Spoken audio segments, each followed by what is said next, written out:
Magandang araw sa inyo lahat.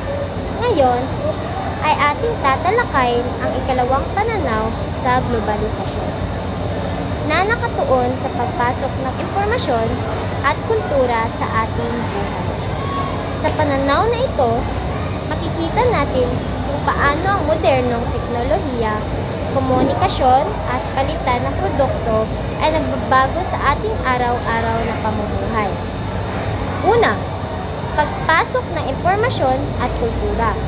Sa pamamagitan ng social media, telebisyon at internet, araw-araw tayong nakakatanggap ng balita, pelikula, musika at ideya mula sa iba't ibang bansa. Halimbawa, maraming kabataan ang nahuhumaling sa K-pop, K-drama at anime. Dahil dito, natuto silang gumamit ng mga salitang banyaga at minsan pati pananamit ay naiimpluwensyahan siklo nito. Paulit-ulit nating nadarama ang impluwensya ng banyaga kultura sa ating araw-araw. Ikalawa, pagkonsumo ng produkto at serbisyo. Ngayon, mas madali nang makabili ng mga imported na produkto gamit ang online shopping platforms tulad ng Shopee, Lazada, o Amazon. Halimbawa, kahit nasa Pilipinas ka, pwede kang bumili ng cellphone mula sa China o sapatos mula sa US. Dagdag pa, ginagamit natin ang mga global services tulad ng Netflix at Spotify para sa entertainment. Ibig sabihin, paulit-ulit nating nararanasan ang pag-assess sa pandaigdigang merkado. Ikatatlo, epekto sa lokal na pamumuhay. Dahil sa globalisasyon, naaapektuhan ang ating mga lokal na negosyo at trabaho. Halimbawa, mas pinili ng iba ang fast food chains tulad ng McDonald's kaysa sa mga lokal na karinderya. Dahil dito, nahihirapan ang ilang maliliit na negosyo na makipagsabayan.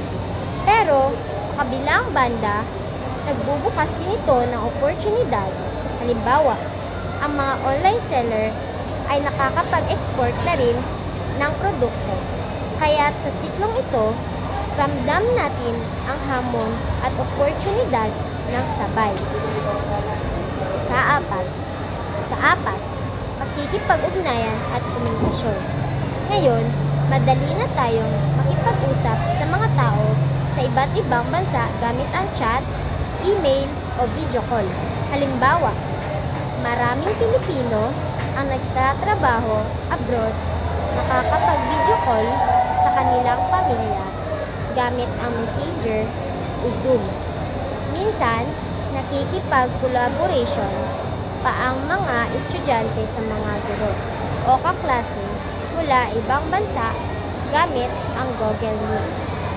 Dahil dito, paulit-ulit natin nadarama ang interconnectedness ng mundo.